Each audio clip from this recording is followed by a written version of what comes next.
Angkat tinggi tangan teman-teman sekalian, teriakkan kata ini, turunkan Jokowi dan Prabowo. Turunkan Jokowi dan Prabowo.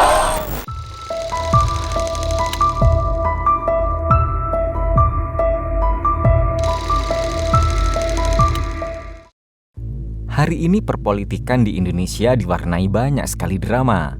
Mulai dari pengeboman rumah ketua KPPS di Pamekasan, Jawa Timur, Surya Paloh yang mencium tangan Jokowi, hingga kekompakan Anies dan Ganjar yang hendak menggebu-gebu mendorong hak angket dilaksanakan, menyusul hasil minor KPU yang mereka raih.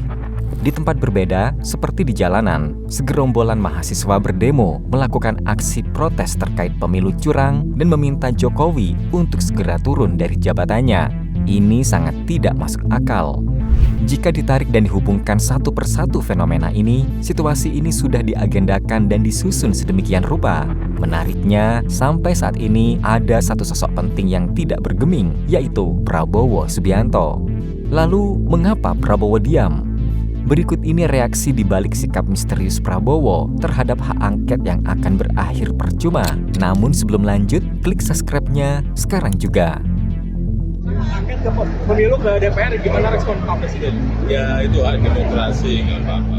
Ketika ditanya wartawan terkait hak angket yang ramai dibahas oleh partai yang kalah, Presiden Jokowi dengan santai menjawab mempersilahkan. Namun respon Prabowo saat ini masih ditunggu-tunggu, karena situasi ini membuat Prabowo seperti deja vu. Pasalnya tahun 2014 hingga 2019, Prabowo 2 kali kalah dan 2 kali juga ia menuding kecurangan. Hal seperti ini lumrah terjadi di awal. Ribut memprotes KPU curang, meski pada akhirnya tidak ada yang bisa menghalangi pelantikan Jokowi sebagai presiden saat itu. Situasi keributan di setiap pilpres di Indonesia sudah terjadi selama 3 periode terakhir ini. Hal ini tidak bisa dianggap remeh dengan dalil demokrasi, bebas berpendapat, tetapi di baliknya tersimpan agenda untuk membuat rakyat terpecah. Makna demokrasi adalah menghargai setiap proses berjalan sesuai hukum, dan jika ditemukan pelanggaran, silakan kirim bukti ke Bawaslu untuk diselidiki. Bukan justru main hakim sendiri dengan melakukan bom ke rumah petugas KPU yang menewaskan nyawa anak bangsa. Protes-protes yang berujung menghilangkan nyawa yang dilakukan oleh kubu Anies Baswedan dan Ganjar Pranowo justru membuat mereka akan kehilangan simpati yang sangat besar dari rakyat. Alih-alih menjunjung demokrasi, justru mereka sendirilah yang membuat demokrasi di Indonesia tercoreng. Yusril Ihza Mahendra, seorang pakar hukum tata negara, melihat kondisi protes terhadap KPU dan pengusulan hak angket seperti tindakan teroris. Karena baru tahun ini, protes terhadap KPU sampai nekat melakukan bom hingga nyawa terancam. Terkait aksi yang semakin brutal, di tempat berbeda, Anies dan Ganjar justru tak berhenti terus memprovokasi partai koalisi mereka agar semakin cepat mengusulkan hak angket ke DPR. Di lain pihak, buzzer yang bertugas mempengaruhi massa di media online bergerak membuat skenario curang sebagai headline untuk menciptakan kerusuhan yang semakin besar. Ibarat bom waktu, jika pemerintah lengah dan tidak tegas, maka akan terjadi sebuah kehancuran demokrasi Indonesia. Yusril juga mengatakan bahwa hak angket tidak akan menyelesaikan tuduhan kecurangan pemilu. Sebagaimana yang diatur dalam Undang-Undang Dasar 1945, tuduhan kecurangan pemilu hanya bisa diselesaikan di atas meja Mahkamah Konstitusi, bukan hak angket. Oleh sebab itu, hak angket yang diusulkan sekarang ini adalah tujuan cuma satu, yaitu menunda deklarasi kemenangan Prabowo Gibran dan menciptakan kekosongan kursi presiden. Surya Paloh di lain tempat justru bersikap tidak tegas. Ia mengirim sinyal ketika ditanya soal isu hak angket. Paloh menjawab bahwa pemilu tahun ini tidak berjalan mulus. Jawabannya sungguh ambigu. Lalu sebagian orang mengartikan itu adalah sebuah kode persetujuan Paloh agar hak angket dilakukan secepat mungkin. Namun di lain pihak, jawaban Paloh yang mengatakan bahwa pemilu tidak berjalan mulus diartikan sebagai kekalahan partainya untuk memenangkan Anies Baswedan. Selain PDIP, satu partai lagi yang sangat antusias menyambut hak angket ini adalah PKS. Untuk pertama kalinya, dua partai ini sepakat setelah sebelumnya ideologi mereka selalu bertolak belakang.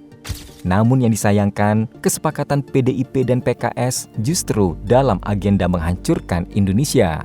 Pasalnya waktu yang berlarut-larut yang disebabkan hak angket akan memicu kekosongan kursi presiden. Bayangkan negara tanpa presiden, Indonesia akan kehilangan arah. Kita akan membuang banyak waktu untuk melanjutkan pembangunan bangsa hanya karena tak terima hasil suara 16%. Masyarakat juga tampaknya mulai jenuh dan geram dengan problematika pemilu di Indonesia selama 3 periode ini. Bahkan salah satu warganet sampai pasrah agar hak angket dilakukan. Untuk sementara sebutnya PLT Presiden, kita minjam Perdana Menteri Malaysia, sebutnya dengan nada kecewa. Ketua Umum KPU Hasyim Asy'ari juga menunjukkan raut sakit hati.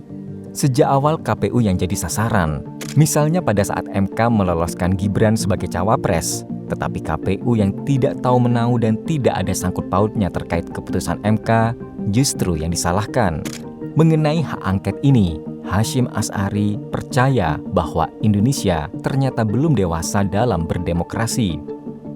Dalam banyak aspek, misalnya politisasi agama, politik identitas, dan sikap tidak terima terhadap hasil pemilu dalam 10 tahun terakhir ini jadi penanda bahwa Indonesia cacat berdemokrasi. Ulah Ganjar sebagai pemberontak telah membuka topeng aslinya.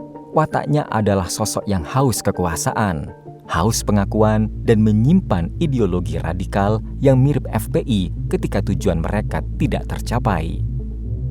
Bahkan sampai saat ini, Ganjar masih tidak percaya dengan suara 16%-nya. Bagaimana dia bisa sepercaya diri ini jika bukan dihasut oleh Adian Napitupulu? Oleh karena itu, ketika Prabowo hadir di hari pelantikan pejabat negara AHY dan Hadi Cahyanto di Istana Negara, Ketua Umum Gerindra itu tersenyum. Prabowo hanya tertawa dan melambaikan tangan ke media terkait isu hak angket. Pasalnya Prabowo paham betul karena pernah berada di posisi yang kalah di tahun 2014 dan 2019. Isu kecurangan akan dipakai bukan untuk menggagalkan hasil realcon KPU, tetapi hanya sekedar membuat suasana keruh.